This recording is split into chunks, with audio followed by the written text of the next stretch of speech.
ये रोज़ाना का टाइम ऐसा है मेरी गोल्फ़ के बाद 12 बजे के आसपास आप लोगों से मुखातिब होने का एक रूटीन सा बन गया है। साहिल, हाउ आर यू डूइंग?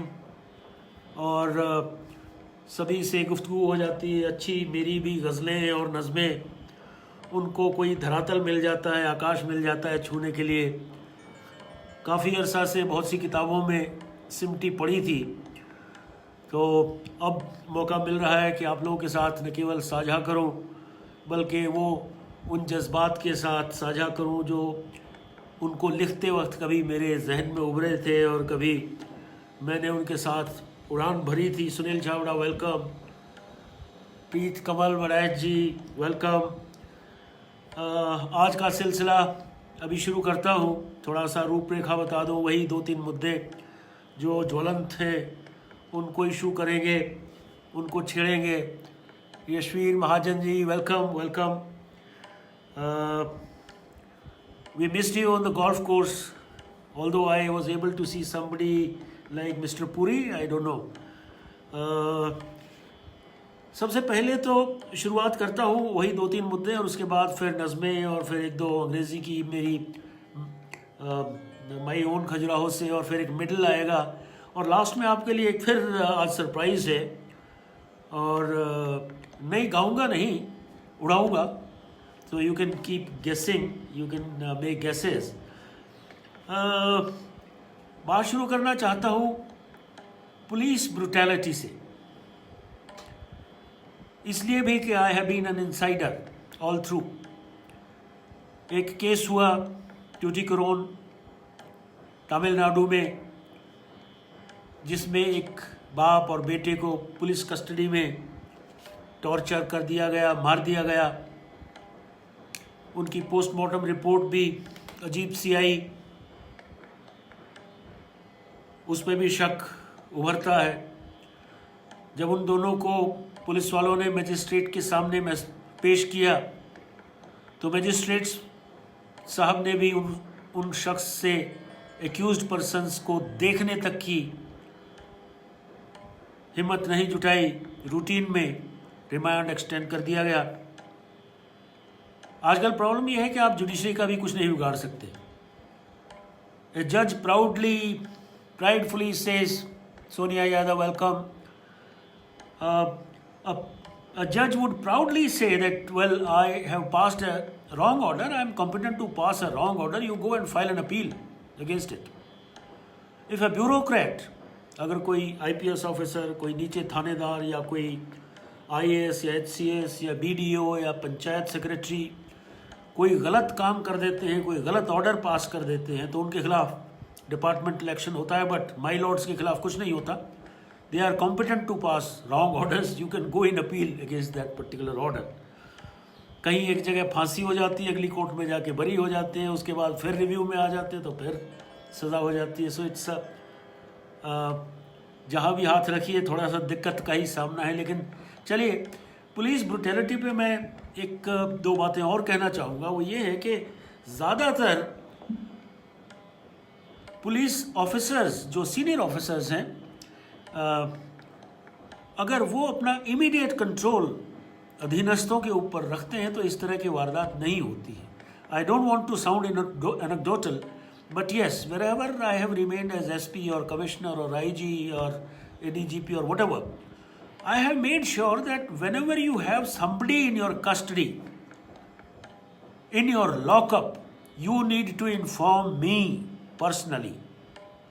अगर किसी थानेदार ने 2 आदमी लॉकअप में रखे हैं तो वो अपने SP साहब को बताएं, SP साहब मुझे बताएं। जब मैं SP था तो मैं सीधी रिपोर्ट लिया करता था। उससे क्या होता है कि जो थानेदार है उसके ऊपर प्रेशर है कि सीनियर्स को पता है कि हमारी लॉकअप में आदमी है, और अगर उसके साथ कोई घटी बदी कोई चीज़ हो जाती है, ड्यूरिंग इन्वेस्टिगेशन कुछ चीज़ हो जाती है, when you investigate, when you interrogate, definitely you adopt 3rd degree methods to elicit confessions. हालांकि उसकी कन्फेशन की कोई वैल्यू नहीं है एविडेंशरी कानून में, लेकिन फिर भी एक केस को सीधी राह पे लाने के लिए कई बार तशद्दुद किया जाता है, इंटरोगेशन की जाती है।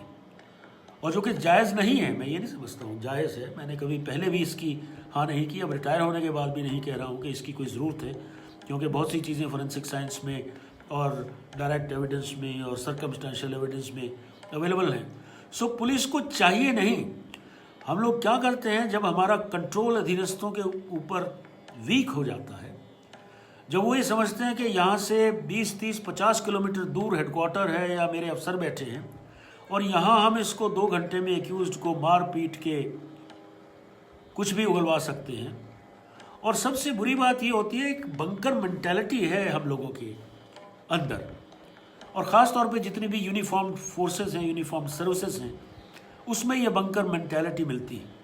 और बंकर मेंटालिटी का मतलब ये है कि if 5 or 6 of us, half a dozen of us, or 20, 30 of us, we are committing something to achieve something, being closeted in an environment which is particularly ours, जिससे बाहर कोई चीज़ नहीं जाएगी, तो वो एक बंकर मेंटालिटी हो जाती है कि एक दूसरे की कोई भी बात छुपाई जाए।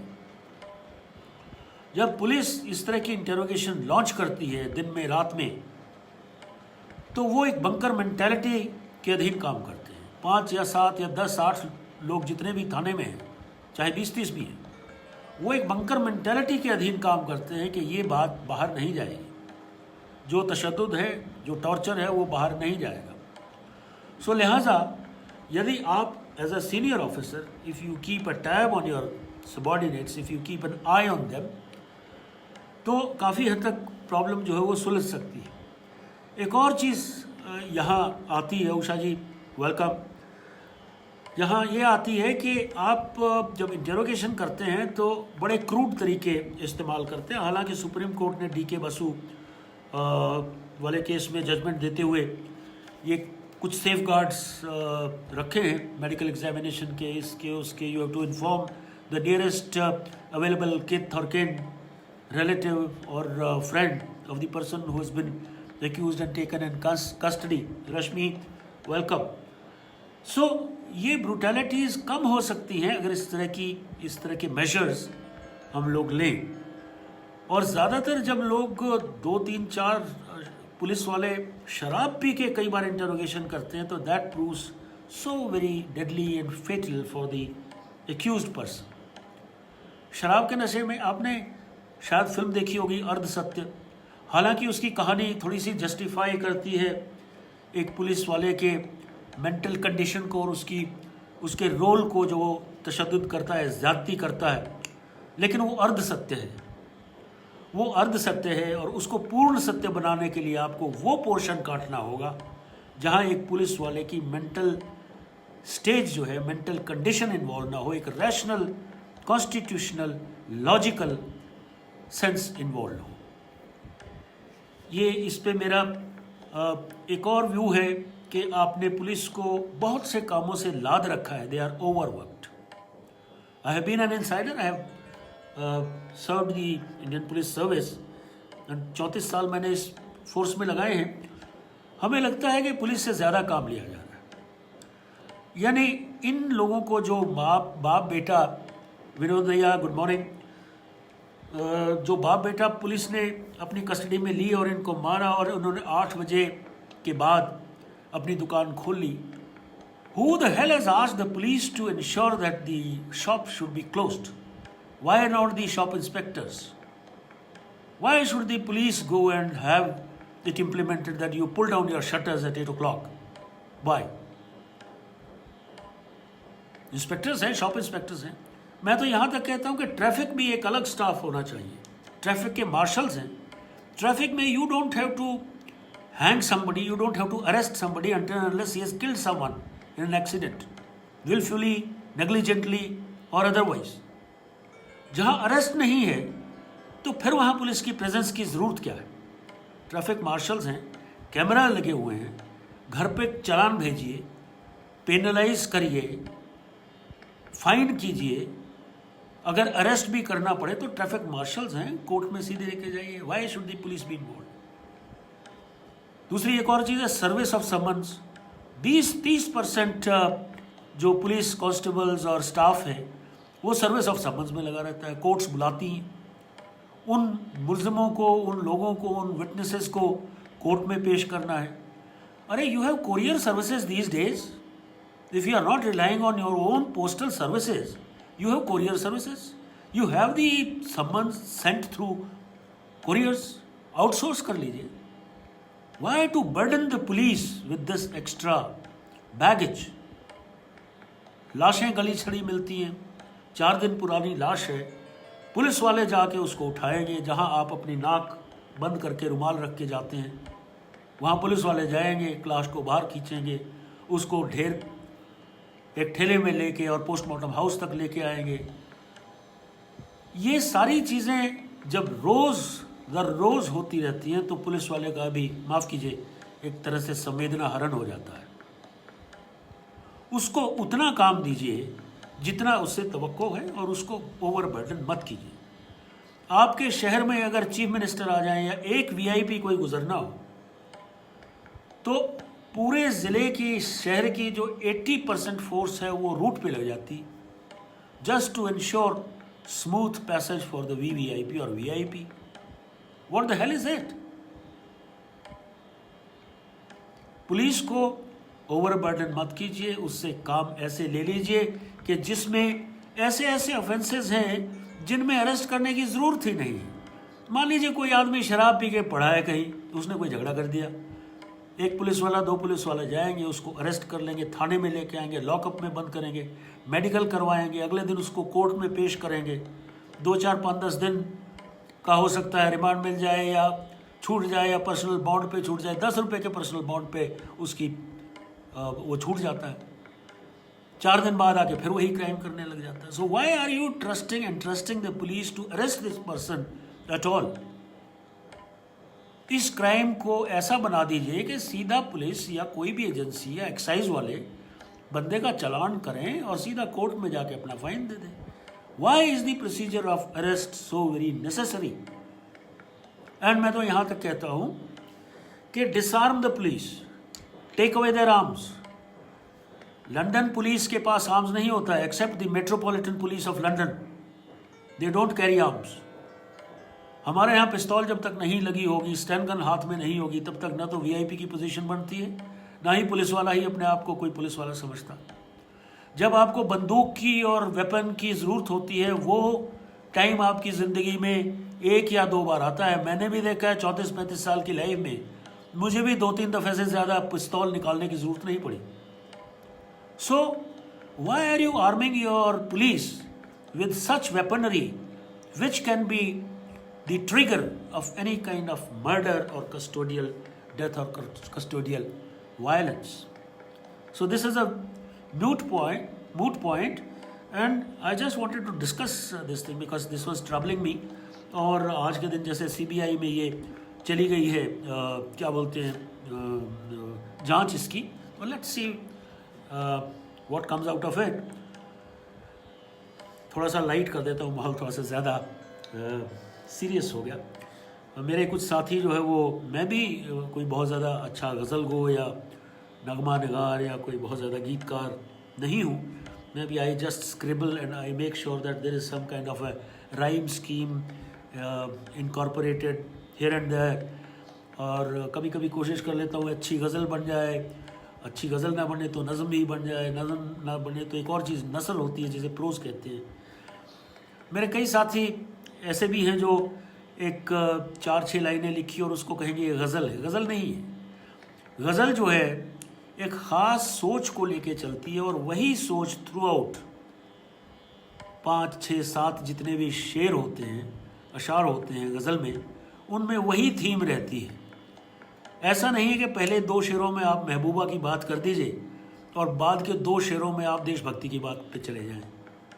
गज़ल का कैरेक्टर, गज़ल का फ्लो एक जैसा ही होता है,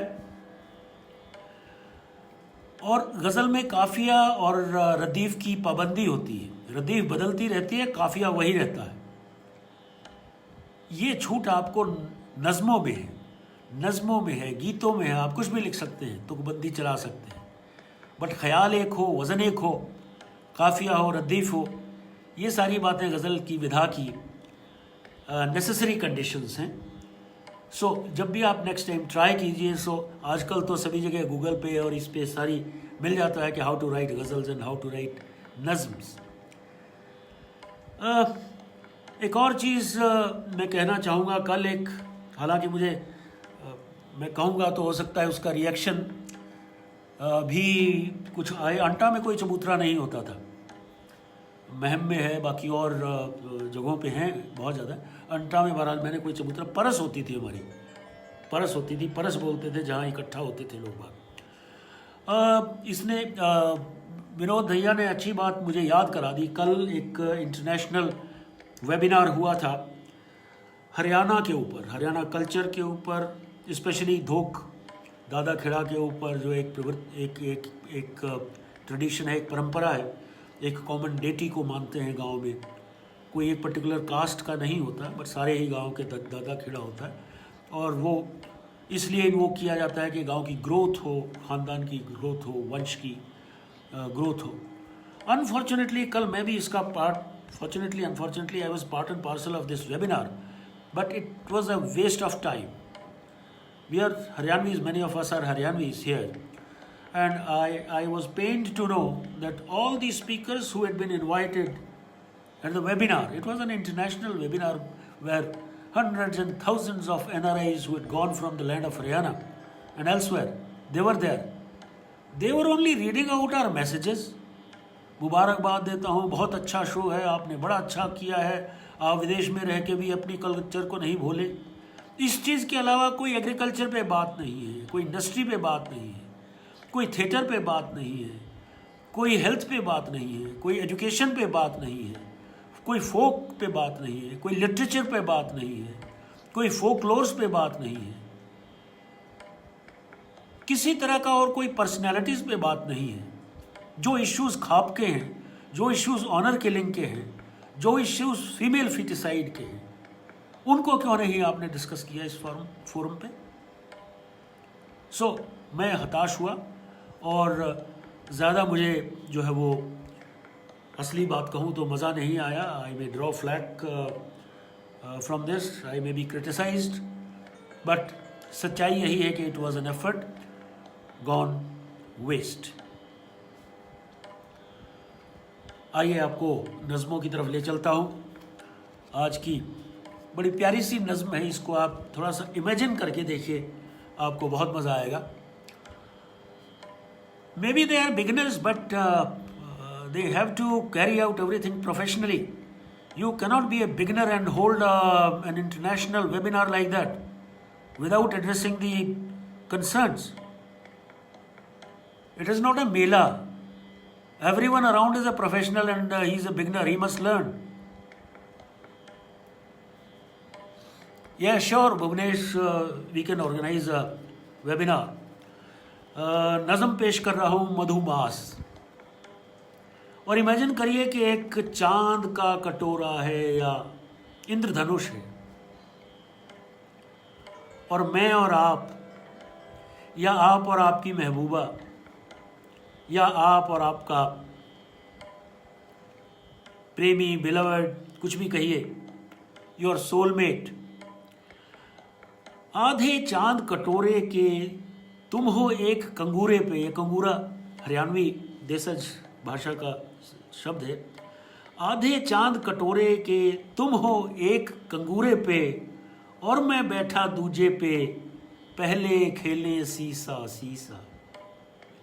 पहले खेलें सीसा सीसा, और अंदर फिर कूद गए, और अंदर फिर कूद गए, तली में जा उछले कूदे, तली में जा उछले कूदे, आने को वापस कंगूरे, आने को वापस कंगूरे, फिर चढ़े फिर फिसले, फिर चढ़े फिर फिसले, जब पूरा फिर चांद हुआ, जब पूरा फिर चांद हुआ, तभी कहीं बाहर निकले, तभी कहीं बाहर निकले, तैरे फिर हम बादल पे, तैरे फिर हम बादल पे, और धरा पे कूद गए, और धरा पे कूद गए। और दीवाने जो होते हैं उनके काम क्या होते हैं? अगली नज़म है कि दीवानों के काम यही हैं और कोई आसान नहीं है। दीवानों के काम यही हैं और कोई आसान नहीं है। पानी में रंग भरना जैसे लहरें गिनना हवा पे लिखना। पानी में रंग भरना जैसे लहरें गिनना हवा पे लिखना। ख्वाबों से घबरा के उठना और फिर लंबी सांसें लेना। ख्वाबों से घबरा के उठना, थैंक यू उषा जी। ख्वाबों से घबरा के उठना और फिर लंबी सांसें लेना। नींद कहाँ की ये है साहब, ना सोना ना सोने देना। नींद कहाँ की ये है साहब, ना सोना ना सोने देना।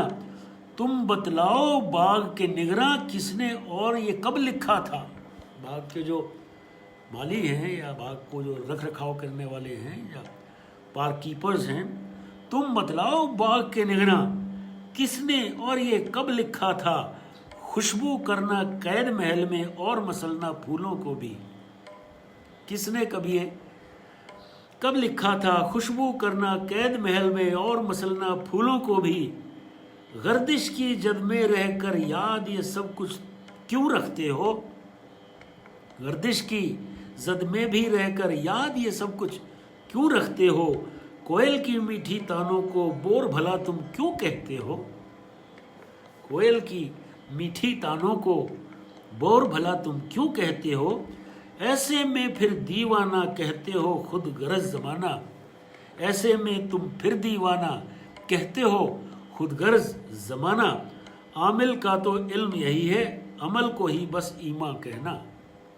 आमिल का तो मेरा तखल्लुस है, आमिल का तो इल्म यही है, अमल को ही बस ईमा कहना। अभी 2-3 मोती मेल्टिंग फ्रोजन ग्लो से चुन लेता हूँ। Warts and all, paint me O painter with warts and all। जहाँ जहाँ मस्सा है, तिल है, उसी के साथ हो मुसव्विर मेरी तस्वीर बनाना। Not without any warts and all। The bright shining broken bangle like C-shaped। The bright shining broken bangle like C-shaped convex outcurved moon। Convex outcurved moon showers its milky beams all night, the rest of its not dark sable side, and discolored indistinct part, as if carrying the weight of the darkness in poet's heart, entirely, thoroughly and unmarred, entirely, thoroughly and unmarred. Methinks one should live with all negatives. Methinks one should live with all negatives in one's bleak, cheerless heart. Some kind of a catharsis is going to take place in one's bleak, cheerless heart, believing this could be summer all the times. Believing this could be not as winters. Believing this could be summer all the times, must live with warts, thoughts, desperate. Must live with warts, thoughts, and desperate. Wavy within. Next is waves swaying, quivering waves. Waves swaying, quivering waves rise not only in seas. Rise not only in seas. They do shake, shudder, vibrate trees. They do shake, shudder, vibrate trees. जो Mexican wave आप देखते हैं फसलों में, they do shake, shudder, vibrate trees. Look within your heart one moment. Look within your heart one moment. You may find them there with slight ease. दिल में एक लहर सी उठी है अभी. दिल में एक लहर सी उठी है अभी. Time traces. This is the last one. The slow, imperceptible relay of time. The slow, imperceptible relay of time, moving from dawn to dusk, through blazing noon and balmy eve, to blazing noon and balmy eve, the gypsy time leaves behind no trace. The gypsy time leaves behind no trace. How hard we may try, howsoever hard we may try to link it with our present, but it swings past after temporal sight. But it swings past after temporal sight. And now today's middles मैंने जैसे हमेशा बताता हूँ light pieces होते हैं, उसके बाद आपका सरप्राइज है आज का. You can make guesses. और बड़ा अच्छा मजमून है जो सरप्राइज है उसका. ये जो अब आज मैं आपके आगे पढ़ रहा हूँ मिडल, ये एक असली कहानी है मेरी ज़िंदगी की. हर एक आदमी की प्रोफेशनल लाइफ में उतार चढ़ाव आते रहते हैं. हालांकि मुझे प्रेसिडेंट ऑफ इंडिया के 2 बार पुलिस मेडल्स मिले हैं. 2008 में मुझे प्रेसिडेंट ऑफ इंडिया का पुलिस मेडल मिला जिसमें मेरिटोरियस सर्विसेज का था, और 2016 में मुझे डिस्टिंग्विश्ड सर्विसेज का मेडल प्रेसिडेंट ऑफ इंडिया का मिला. लेकिन इन बिटवीन तकरीबन 2000 से 2004-05 के आसपास, जब तक ये मेडल्स जो है वो नहीं मिले थे, वो ज़माना था जब मेरी अपनी ऑर्गेनाइजेशन ने 4-5 बार मेरे पुलिस मेडल्स रिकमेंड किए, लेकिन किन्हीं वजूहात के चलते वो मुझे नहीं मिल पाए. कई बार सरकारें राज़ी नहीं होती तो भी इस तरह की चीज़ें आपके हिस्से में नहीं आती. कई बार सरकारें मेहरबान हो, अल्लाह मेहरबान तो गधा पहलवान, फिर आपको कुछ भी मिल जाता है. तो ये इन्वेस्टिचर है. When we are awarded honors, we are conferred with medals, then there is a ceremony called investiture, where the president or the dignitary or the governor pins medals on your chest while you salute him with full uniform, sword and epaulets on your shoulders. So he pins that medal on your chest. So investiture. Now this was the ceremony which I was craving. His Excellency the Governor of Uttaranchal Pradesh, Shri Sudarshan Agarwal, was then addressing a battery of senior Indian Police Service officers who had graduated in a course held at the ATI Nainital. He was playing host to these officers at Raj Bhavan. Neatly decked up in an English suit, he preferred standing against the support of a table in front of him while addressing the officers. His language was lucid and laced with veneer of anecdotes, dwelling in detail about the success stories he came across in his life, while exhorting the officers. He chose a matter-of-fact style. Being the center's observer, I was the central government of India's observer to that particular course. Being the center's observer to this course, I was seated by the side of the governor. I watched him do some plain talk on the need for the police officers developing a people-friendly attitude towards the community at large. I did not have the faintest of idea that a great and pleasant surprise was in store for me, which would thrill me even at this thought for all the years to come by. It so transpired that while speaking about the need to ensure people's participation in policing, the governor happened to cite an example that he described was rare to be found. He spoke about a police officer. Now this is me.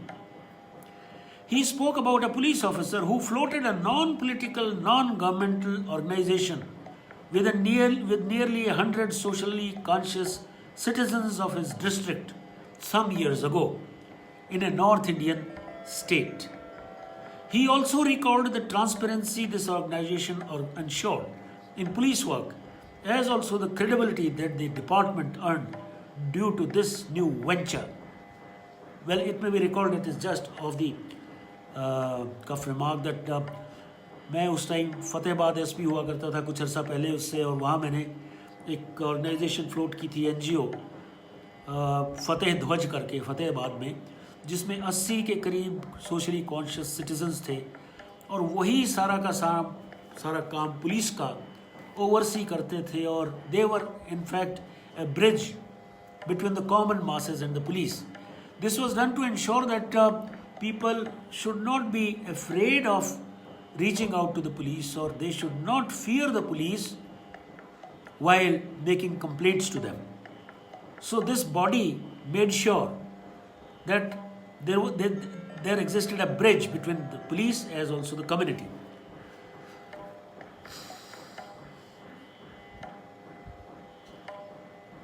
All right, Shirji, thank you. He tried to recall the name of the place the officer had been then posted to, but couldn't actually do so, since about a decade had elapsed since when the governor, as Secretary General of the Rajya Sabha, first took notice of the officer's initiative. But he was able to recall the name of an adjoining district. This mention of a place rang a bell in my mind. Somehow I got the impression that the governor was talking about my district and my own initiative, launched with the formation of an NGO, a police public platform, way back in 1998. Modesty held me back, but I summoned up courage and stood up, seeking the governor's attention, beseeching, "It was yours truly, Your Excellency." I told the governor, "It was yours truly, His Excellency, Your Excellency." "What is your name?" the governor asked me when I promptly pronounced it. "And what was the name of the place?" he queried again. When I gave him the name, he repeated it thrice, gazing deep in my eyes, fulsome and with admiration. "Yes, yes, yes, here you are." That was the governor's recognition of my effort. There was a sparkle of sorts in the eyes of a doting governor. All eyes got focused on me. The entire gathering was excited at the governor's quote-unquote find. And who was me? Myself, elated, emotional, on cloud nine. Maybe I felt humble, but at the same time, I felt several medallions on my chest. All those medals which did not come my way, then I was as if wearing them all on my chest. Aren't you waiting for the surprise? Well, it's a flying one. मैं खबर पढ़ रहा था अभी, कश्मीर में पतंग बनाने वालों की अब की बार बिक्री नहीं हो रही। ये लोग अक्सर बाहर से कश्मीर में आया करते थे और पतंगे बनाने का ये कारोबार किया करते थे। मार्च में आते थे और सितंबर अक्टूबर में चले जाते थे। पतंगबाजी एक अपने आप में बहुत ही नायाब इंटेलिजेंस रही हमारे बचपन की। हालांकि मुझे कभी पतंग उड़ाने नहीं दिया गया। I was forbidden, I could not have even possessed, लेकिन मेरा मन बहुत करता था कि मैं भी पतंग उड़ाऊँ। सो पड़ोस में जो है वो बनवारी नाम का एक धोबी हुआ करता था, उसके विश्वजीत जैसे बाल थे, and he was a smart guy. और उसका भतीजा होता था एक ताऊ, उसको बोलते थे ताऊ, उसका नाम ही ताऊ था। तो भतीजा जो चचा हैं वो अपने भतीजे को भी ताऊ कह के बुलाया करते थे। तो ये दोनों के दोनों पतंग का जो मांझा होता है, जो डोर होती है, उसकी तैयारी किया करते थे। और वो मांझा भी ऐसे होता था कि बत्तख के अंडे के साथ कुछ और चीज़ें मिला के, और जिसे लुगदी कहते थे, उसमें डोर की गोले को डाल के और फिर उसको सूत करके इस तरह से दो एंड्स पे धूप में सुखाया जाता था और फिर उसके बाद उसको चरखी पे चढ़ाया जाता था। पतंगे भी बहुत तरह की होती थी, पता नहीं क्या क्या नाम होते थे उनके।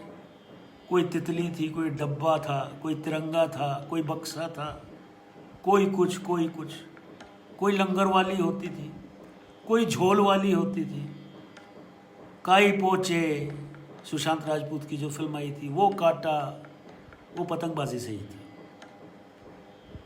मैं ये आज के दिन इसलिए याद कर रहा हूँ, ये सरप्राइज़ भी इसलिए आपको सरप्राइज़ कह रहा हूँ कि बहुत अरसा हो गया होगा आपको उन गलियों में फिर से दोबारा गए हुए जहाँ ये सब होता था। हमारे बच्चे ये सब नहीं जानते। हम लोग ऊंची ऊंची छोड़ते थे, आजकल भी लोग ऊंची ऊंची छोड़ते हैं,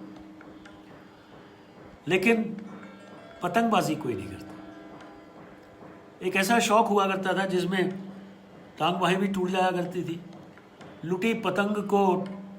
कटी पतंग को लूटने का स्वाद ही कुछ और होता था। कट के पतंगें जब आपकी छत पे सुबह सुबह मिलती थी आपको, तो उसका मज़ा ही कुछ और था। इसी तरह से डोर भी लूटी जाती थी। छतों पे मुकाबले हुआ करते थे। मैंने ये नज़ारा अभी हाल ही में अमेरिका में लॉन्ग बीच एक नाम की जगह है, वहाँ ज़्यादातर बीचेस पे पतंग उड़ाई जाती है और अच्छे अच्छे डिज़ाइंस की, कोई हेलीकॉप्टर है, कोई मछली है, कोई इस तरह से सारी चीज़ें जब आकाश में उड़ती हैं तो मज़ा देखने में आता है। लेकिन यहाँ के मज़े में और वहाँ के मज़े में एक ख़ास फ़र्क है, और वो फ़र्क ये कि वहाँ पेचे नहीं लड़ते हैं। हर आदमी, हर बूढ़ा जवान, हर कोई वहाँ पतंग उड़ाता, वो अपनी अपनी पतंग उड़ा के रखते हैं, पेचा कोई नहीं लगाता। जो हमारे यहाँ पेचा लगाने में जो आनंद आता था, वो काटा में, और बदले लिए जाया करते थे। और ये भी होता था कि एक ख़ास पतंग जो लंबी डोर तक काफ़ी ऊंचाई हासिल कर गई, उसको ये कहते थे कि ये तो ऊपर की हवा में चली गई। सो पतंगबाजी जो है वो खाली पतंगबाजी नहीं थी, एक ऐसी इंडल्जेंस थी, एक ऐसा शौक था, एक ऐसा स्पोर्ट था कि जो हमारे जनमानस में रचा बसा था। आजकल भी कुछ जगह देखा है, तीज पे भी पतंग उड़ाते हैं, पंजाब में भी पतंग उड़ाते हैं, शिवरात्रि पे भी पतंग उड़ाते हैं, और लेटली मैंने ये भी देखा कि शायद 15 अगस्त पे भी कुछ लोग पतंग उड़ाते हैं। तो एक ऐसी चीज़ थी जो पुराने ज़मानों में ज़्यादा प्रचलित थी, आज के दिन नहीं है। एक और लट्टू हुआ करता था जिस पे आप डोरी लपेट के और ऐसे करते थे। अभी मैंने अमेरिका के एक टॉय स्टोर में देखा था, एक लट्टू है इस तरह से people are so these are the things which really gave you not only enjoyment but kind of a titillation that they are still with you. Anything that you encounter in life, जो आपको कहीं ना कहीं कोई ना कोई टीस दे जाती है, जो कहीं ना कहीं आपको कोई इचिंग दे जाती है, वो लाइफ लॉन्ग आपको याद रहती है। और जब भी कभी ऐसा कोई रेफरेंस आता है, दौर ऐसा आता है जब आपको वो चीज़ें याद करने को होती हैं, तो with nostalgia you recall each and everything relating to your past. Well, this was all for today's talk show. Let me thank who all have joined. Principal sir, आप तो आज लेट आए। Good afternoon ji. आपने पतंग लूटने की कोशिश 3-4 बार छतें कूदने के बाद पहली मंजिल से छलांग लगा दी। I can appreciate that. या ये ऐसे ही होता था। और यशवीर जी चले गए। सोनिया यादव, बिंबात्मक शैली की खूबसूरत रचना। All right Usha ji, thank you very much. Bhuvanesh Vyas ji, yes, we'll definitely have some kind of a webinar meeting you organize and I'll be there. Arzu was watching, thank you Arzu. Jagtar ji, colonel साहब आप हैं अभी या चले गए? Aruna ji, thanks for watching. Rashmi, thanks for watching. So आज काफ़ी लोग जुड़ गए मेरे ख्याल में। And I am here for a minute और two more, so before I wind up you may have your questions. Yeah, I know, sir. You are expected everywhere in Chandigarh, in Tri-City. In fact, कहीं कोई function चल रहा हो, वहाँ principal Bhupendra sir तो होंगे ही होंगे। He has to cover. He is a vlogger nowadays. Blogger से भी आगे चले गए हैं, ब्लॉगर हैं। He has his own ID and he wouldn't miss a chance to be rubbing shoulders with people who are there, either artists or speakers or all good people, academicians and all that. And he will interview everyone. You can always see Principal Bhupender's videos on his account. So thank you very much. Till tomorrow afternoon, Deswal's talk show, 12 noon. Bye-bye.